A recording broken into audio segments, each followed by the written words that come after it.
Hello, everybody, and welcome to a kind of it's another one-on-one between me and the wonderful Ventris of the Indigo Nexus, an Invisible Sun campaign, using the Invisible Sun system by Monty Cook Games.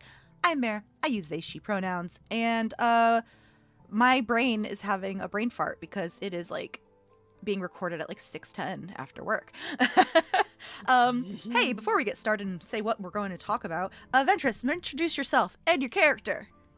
Hello, my name is Ventris. I use she, they pronouns, and I'm an aspiring voice actress. I play in this game Periwinkle, a bizarre ardent of the Order of Weavers who turns tales into reality. I did it once again without looking at my sheet. It'll become more natural as we play more. I'm so proud of you and so very happy. But yes, hi everybody. This is a one-on-one session that is being pre-recorded. No clue when this is actually going to air.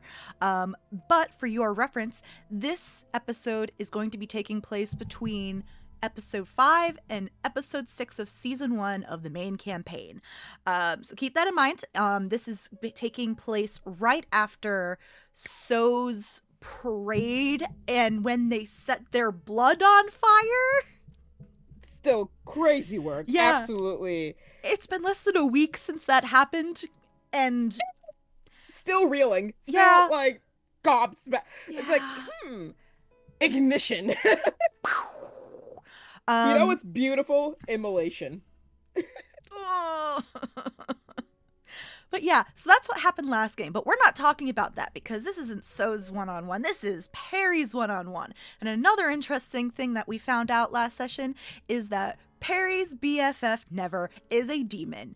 And Peri wants to talk to her about that. Yeah, it seems like, just kind of like an important thing that a BFF should know. Like, seems worth talking about. We don't play with the long-term misunderstandings, hoarding secrets trope here. No. And it's also been 12 years since you first met her. Yeah.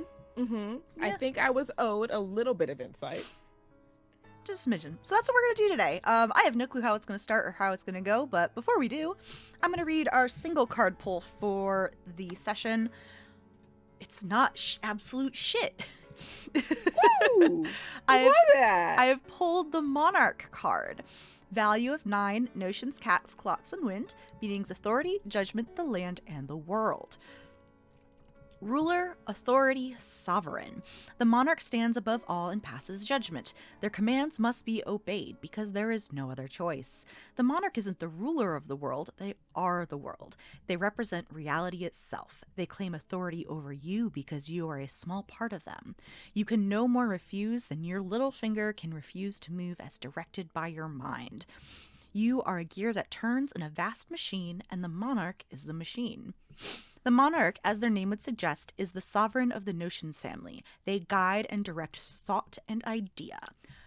If you end up doing any rolls, I don't expect you to do any rolls this session, but if you do, Ardents have a +2 to their ventures. Let's go!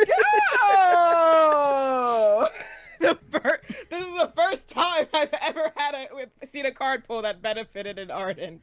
At least for a +2. I think this is the first time it's a sovereign card that we've pulled. Yeah.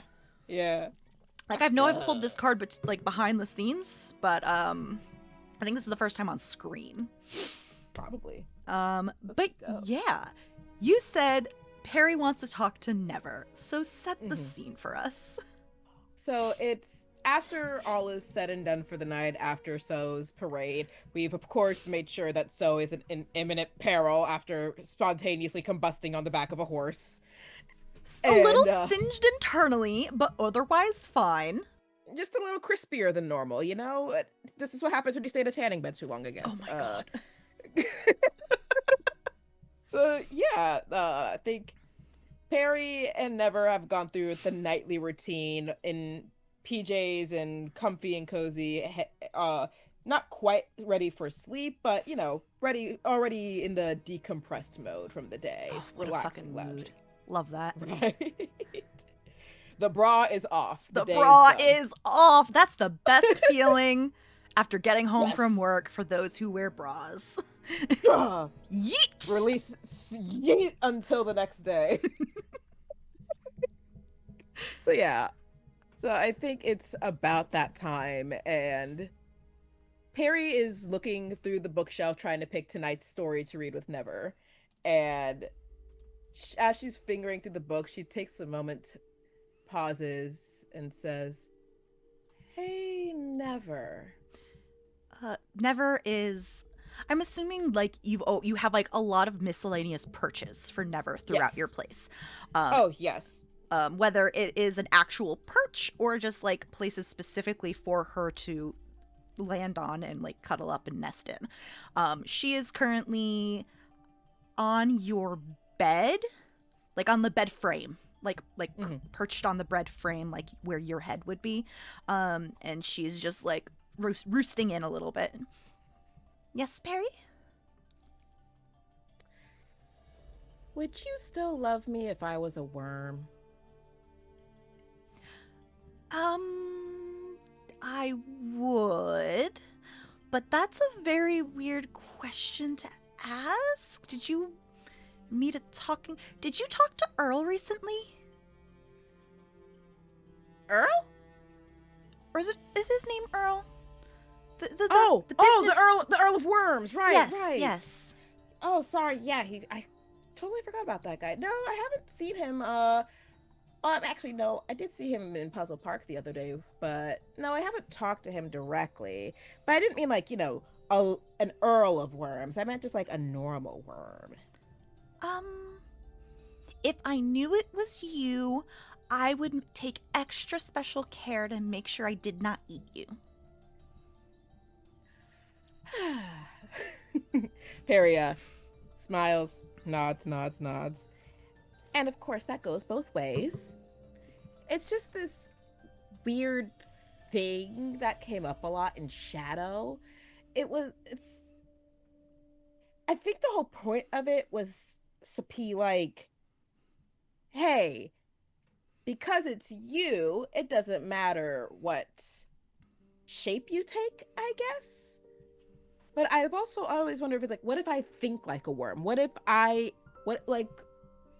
Do worms have brains even? I'm getting off topic. I just wanted to. I believe that all creatures have thoughts and like language and such like that. At least from what your brother talked a lot of. When he was anxious, when you were gone, he was talking to me a lot about a lot of very random things. He talked one day about the Society of Beetles, which I did not care about. Yeah, once he gets going on something, especially when he has nothing better to occupy himself with, he can go for a while on the weirdest subjects. Yeah. But we don't love him any less for it. Yes, that is correct. Speaking of, I just realized you mentioned that you used to travel the suns a lot before we met, and I just realized I don't know what your life was like before me. You've known my whole life, but I don't really know much about yours. Well, I wouldn't say I've known your whole life. I wasn't the there. Most important parts of it. I wasn't there for your first word, or toddling around, or throwing up on your brother's shoes. I guess, but I mean, you were there as I became who I am now. I guess. I didn't really do a lot. I just kind of like flew around as like a traveler throughout the suns. Like sightseeing, or? That was one of the things I was doing. I think I've been to everything except Shadow and Pale. That makes sense. It'd be something if you'd be able to come to and from the Pale and Shadow. There's a lot of things that are very interesting in the suns. Green is especially pretty.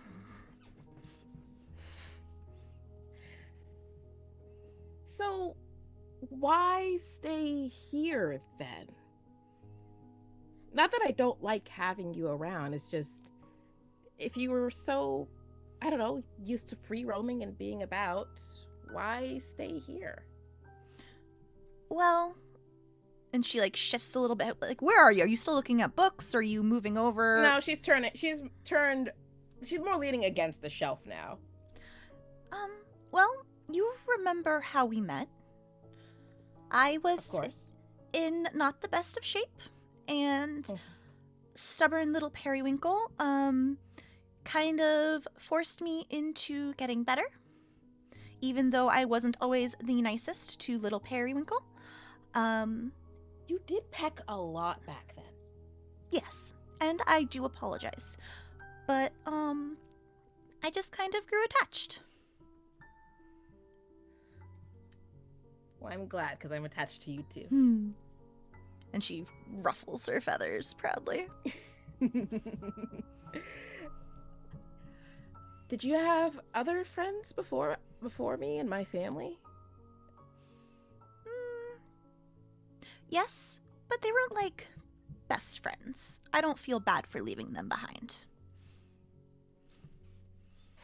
It was more like friends by circumstance. And just because we lived in the same place. I guess kind of what the recent gang is currently to us, huh? Yeah, now that you've mentioned it.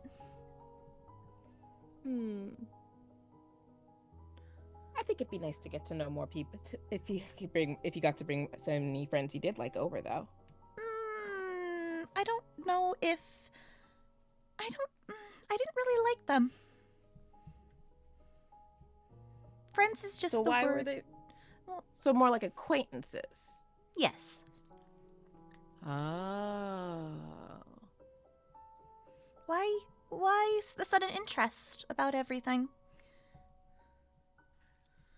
Well, on the one hand, I just generally like to know about my friends and make sure, I do have an interest in who you are and what you find joy in and what you used to do and what you used to like. But I will say there was a bit of something that got me thinking that happened earlier today. Oh? So, remember how after our talk with the Eanthe, I decided to head down while you were still checking out what new shinies were around the rookery? There was nothing good up there. Yeah, I noticed you didn't bring anything back. No. We can go shopping later. But, okay, before I go on, you have to promise not to pick a fight with others that might be involved. And that's when she gets that little, her beak clicks a little bit in like suspicion. Periwinkle, what are you getting at? You gotta promise first. Pinky promise. I do not have pinkies. Talon promise. Fine. And she'll like raise one foot over and like hook one of her talons to your pinky. Fine. Good. They shake on it. I make no promise about verbal berating. You can do all the verbal berating you want. In fact, you are totally justified because I didn't care much for this chain of events myself. But it kind of happened before I realized I should probably say stop. So I ran into Ruby at the foot of the rookery. Very angry squawk. I know. I get it. And Alone? She approached you alone? Yes. Kairos was nowhere nearby. That little bitch. Pussy, actually. Yes. Yes. And she... Okay, so I guess... there's no really way to go around this. She said that you're a demon. And as soon as those words, like, leave your mouth, Never goes, like, absolutely still. Her feathers slick down. And she, like, shuffles towards, like, the farthest end of her perch. And that's not a bad thing. I don't have a problem with that. She has no right. Absolutely no right. And I'm sorry. You were never supposed to find out, Periwinkle. But why wasn't I supposed to find out? Did you think I would like you? I wouldn't want to be friends anymore if I knew. Listen, I know that in general perceptions about demons aren't the best, but you were never to me before I knew you were a demon, and I still know you're never now. I just wish it was something that you could have felt comfortable telling me yourself. Demons should not be doing what I am doing. Why not? It's not in our nature, and the fact that I have gotten to this place where I am, where I feel comfortable doing so and gladly do so, is not in line. And I'm afraid that if anyone else finds out, they would take me away from you.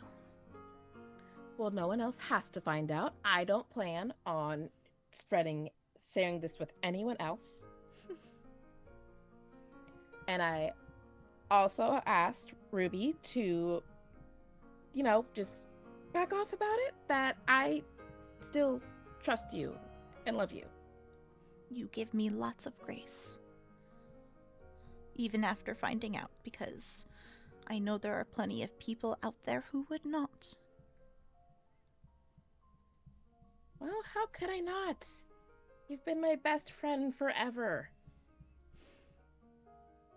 I've known more of my life with you than without. I can't really imagine a world in which all of this was just some kind of lie or you using me, and so I still want to believe in you, but I also not keeping a secret from you that I know something that you clearly didn't want me to.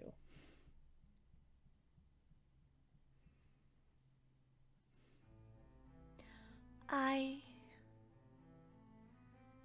was using you at first.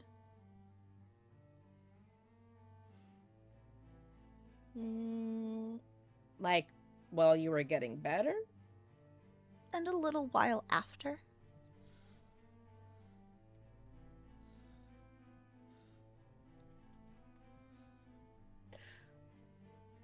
Well, I'm definitely not mad about the while you were getting better part, because is it really using when I was really willing to give whatever you asked to get better? How much do you know about demons, Periwinkle? Admittedly, not much. That demons are usually known for, like, being violent and hurting people, and some come from the red sun and some come from, like, the abyss or something. The dark. The dark, yeah.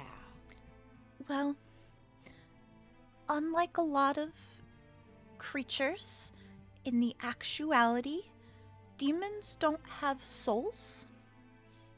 Okay. And we don't really experience emotion.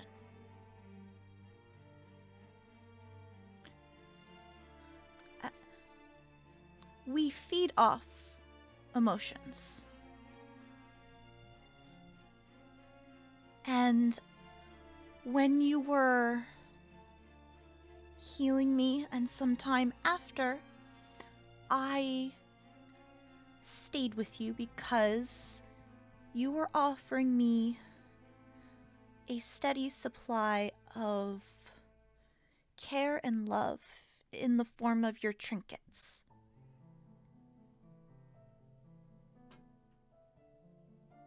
That you made for me. Oh.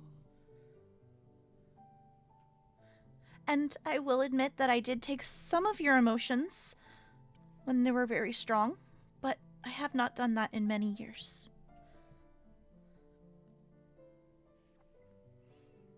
Okay. Okay. Processing what that means. I'm sorry. I forgive you. I appreciate that you're telling me now, because I never would have known if you hadn't said anything. But that's why I initially stuck around. A young child's love, freely given.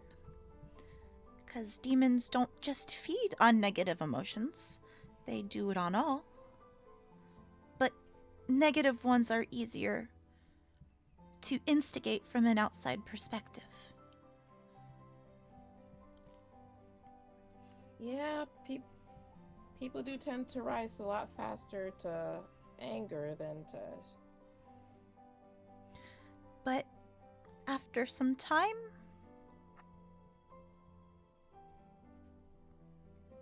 I ended up staying because I wanted to.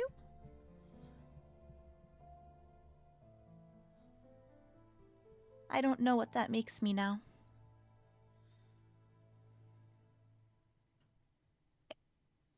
Well, what I'm seeing now certainly isn't emotionless. And she's gonna, like, take a couple of careful steps forward. Crawling onto the bed to settle next to the perch that Never's on. 'Cause right now you look like you're worried I'm about to chase you away. Just a little bit.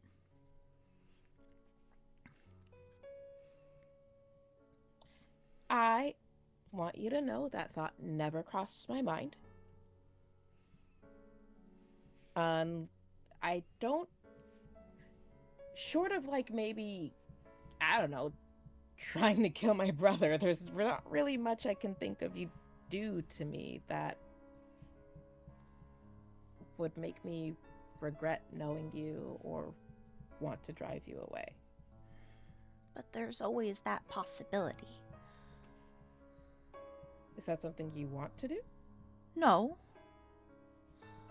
No. So then you won't.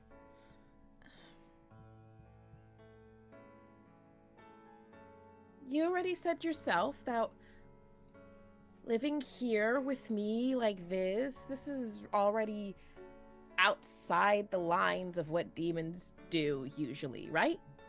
Outside of contracts, usually. Right.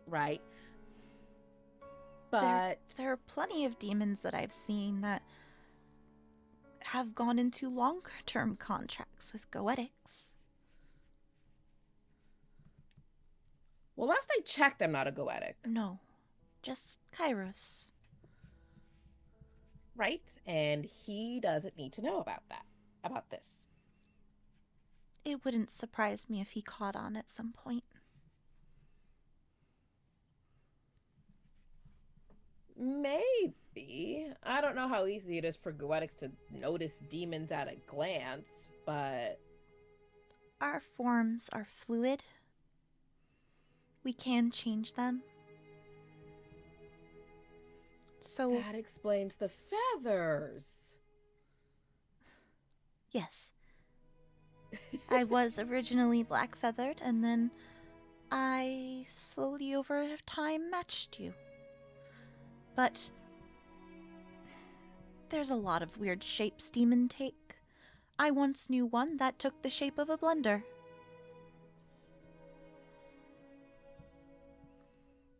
Did you know why? No, I don't. And there's a very well-known one here in Fartown. Zero's, the bar?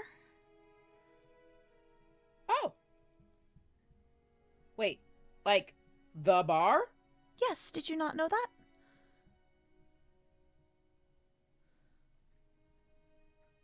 I didn't! Well, that demon is a bar.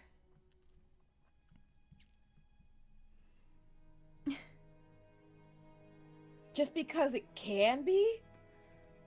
I guess, though takes a lot of energy and power to manifest yourself to that size. I couldn't do it. Though I guess people do tend to experience a lot of high and negative emotions in a bar. Once alcohol gets involved, people tend to lose their minds a bit. And I will say, though, that when I was feeling particularly peckish, I went about getting more sustenance in a far more... What's the word I'm looking for? Active exchange way? Freely given? There's a church in the Confederacy of Cloisters that works with demons and individuals that need some of their pain taken away. Oh.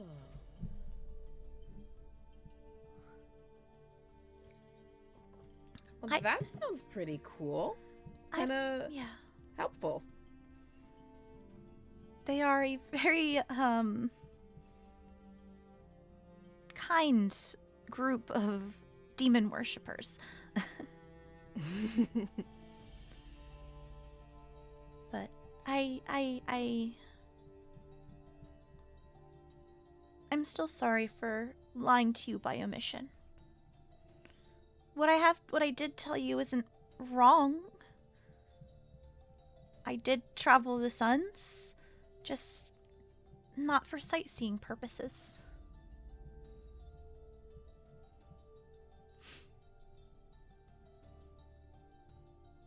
Okay. Well, again, I do forgive you for not telling me sooner. And I can't really blame you the more I think about it, because it's not really an easy thing to tell someone that they aren't what they thought you were. Yeah. I just didn't want to tell you. Because what I am is not how demons are, and I don't know.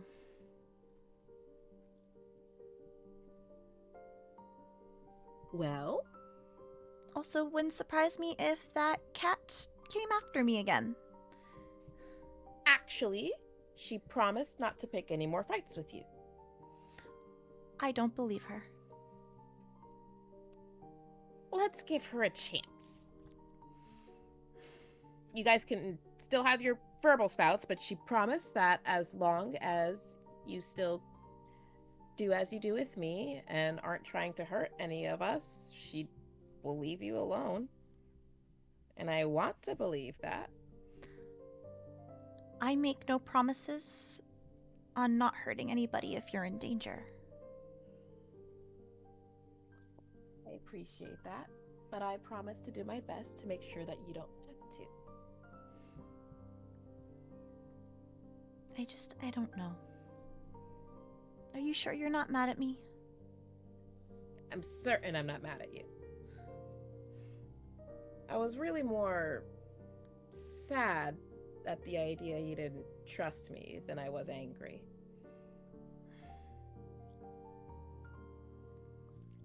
Well, it's out in the open now, and I guess if you have any questions, I can try and answer them.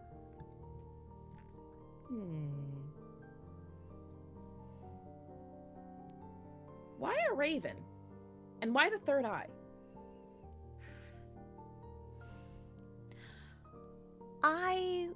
Well, ravens can fly. And in a lot of cultures, even here, they can be bad luck, and I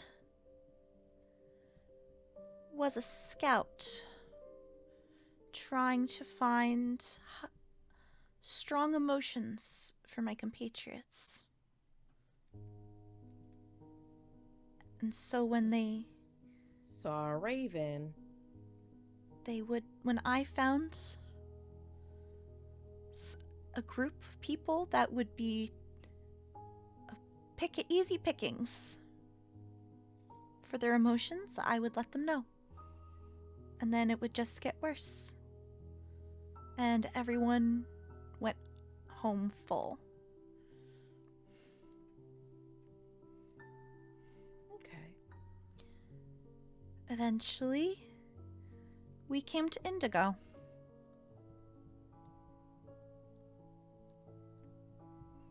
And then I met the cat.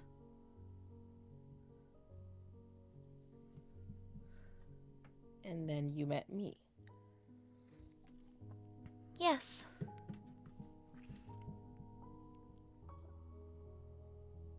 So what about the rest of the demons you were with? Are they still on Indigo? I don't know. I have not looked up for them. I was just one small fry. One small fry scout, and if I didn't report back, it's no skin off their back. They could still be here, but it's also been 12 years, so they might have moved on.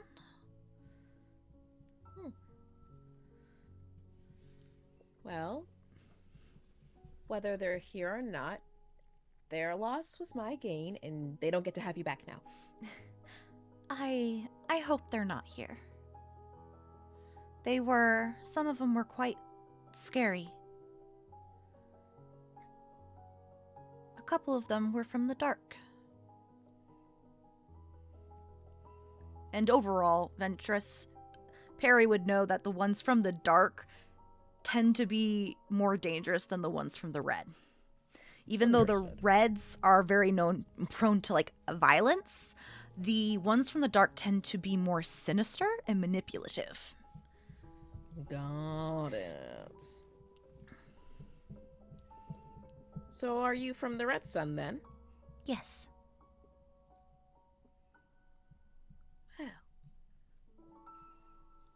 Well, I see. For a sun, it is, to put it simply, quite spicy.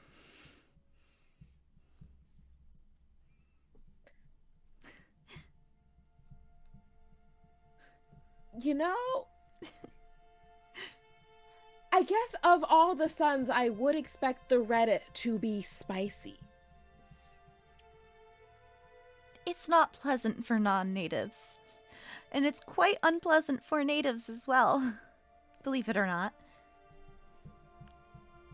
What would you call the green sun in comparison? Like, herby, earthy?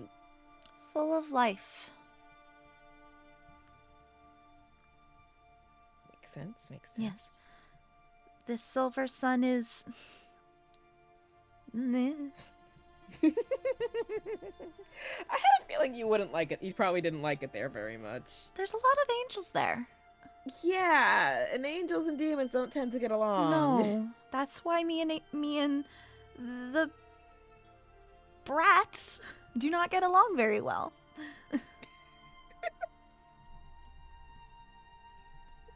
She worked for some pretty strong angels, if I remember correctly. I hope you understand that between you and Ruby, I'm going to be I'm going to have questions about every talking animal I meet now. Like, is Jasper secretly, like, a fae now? Now I'm curious. I have no clue. I have no issues with Jasper or Inkcap or Sparkle. It's just Ruby. Understandably so. I don't know what the rest of her Clouder's deal is. Well,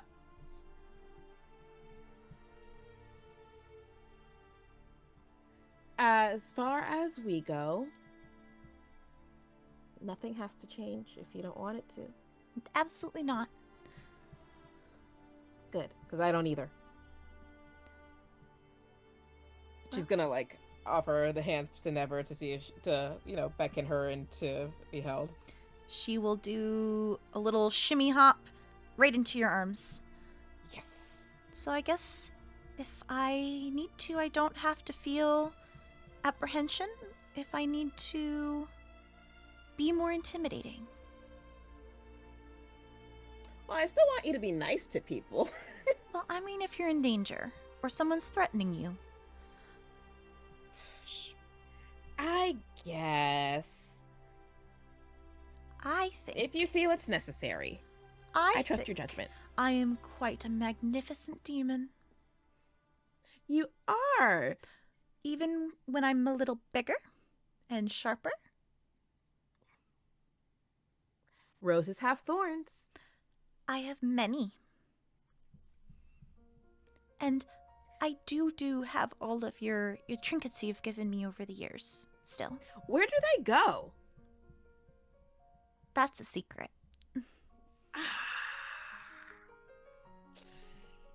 But I promise I have them at all times. I can live with that. Have you figured out what we're going to be reading tonight? I think I have a story in mind. She'll hop onto the bed where it is soft and nestled down just like she's like brooding on some eggs, and she just like gets all flat. Bird soup. Bird soup. That's a great way to put it. Yes, good. Excellent.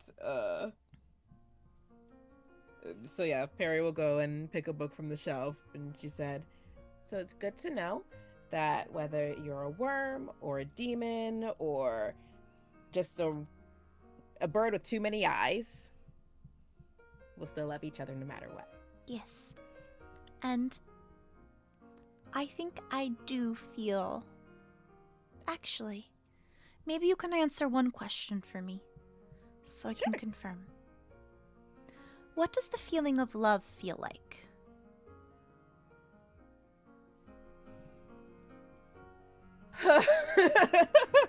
Peri is she closes her eyes and thinks on it for like a full 10 seconds before she starts.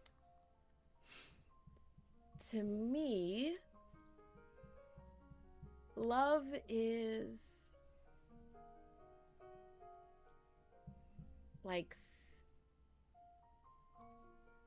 being full of your favorite meal when you see someone. You know how you feel warm and content and everything just sits right in life? Yes.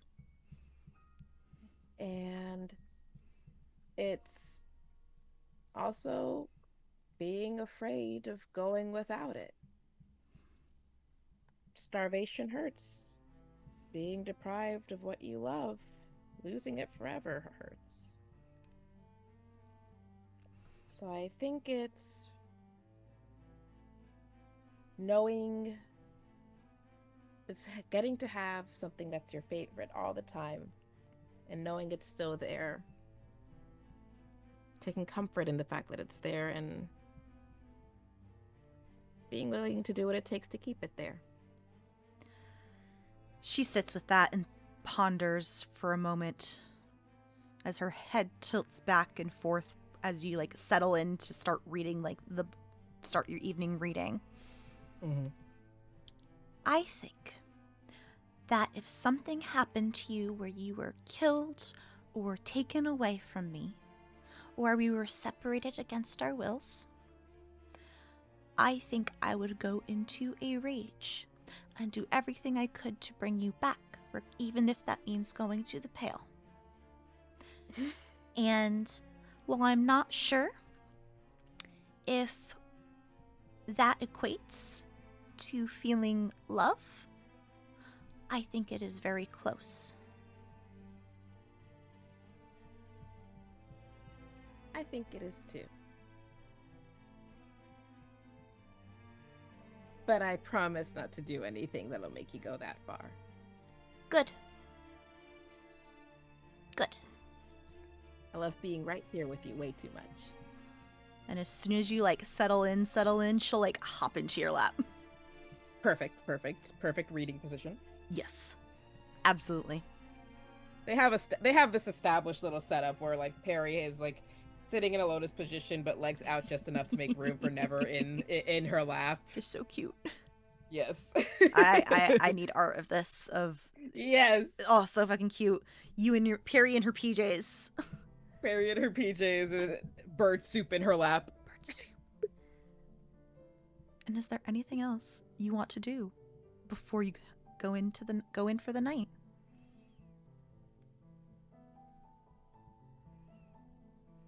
Not that I don't think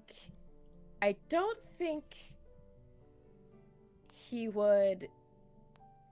I think he would take it pretty well, but let's not tell Aiden, just in case. Oh, absolutely not. Yeah. No. And we're not going to tell any of your friends either, right? Nope. Ruby's not going to tell Kairos, is she? I have an idea on... I think we can buy her silence. I have an idea. Good. I don't want this getting out. There's gonna be a note with the smoked salmon now. Good. Yes, I don't want it to get out, and I don't want to be solicited by other demons. Even though they would be able to recognize me on sight, but... Well, you're mine. Even if we don't have a goetic contract or whatever. Sorry, I was trying to figure something out above table. You were not there for the episode where you raided the Vance office, so... No, Peri was not there. So never mind. Yeah, Peri doesn't know things. You were not there, so it doesn't matter. Nope. Nope. Peri does. I think I know what you're thinking about, but Peri doesn't know. Yep. Nope. It's fine. Yeah, no. No one... This stays between us and Ruby if we can buy her silence. Yeah, I will... I might have to do some strategic threatening if she does not keep her mouth shut. But we'll cross that bridge when we get to it. And if it does come down to it, I'm always on it's your side first. Perfect. Good. Okay. What book did you end up choosing? I think I would go with... I think it's a book about the first star in the sky that joined the moon and broke their loneliness. Oh my god, oh, I love that. That hurts. Oh, it's beautiful. I love it. A+, no notes. Yeah. Oh, all right. I think that is a great place to leave it. Yes. You want to say, hey, hi, who you are, where we can find you in a broad sense, since we don't know when this is being released? Once again, I am Ventris. You guys can find me on Bluesky at Leventure Doublé, and I've been playing Periwinkle, a bizarre ardent of the Order of Weavers who turns tales into reality. And hey, I'm Mare. Find me on all applicable social media at Archmage of Dice. this game, this one-on-one is for an Invisible Sun game called the Indigo Nexus, which airs on every Saturday except the last Saturday of each month at 1 p.m. Eastern, 10 a.m. Pacific over on Sword and Key. I'm not going to plug anything else because it might not exist by the time you see this. So just check out our socials and see what kind of projects we're on. I think that's it. So thank you for joining us. Go follow everybody in the cast and stuff like that. And we will see you soon. Bye.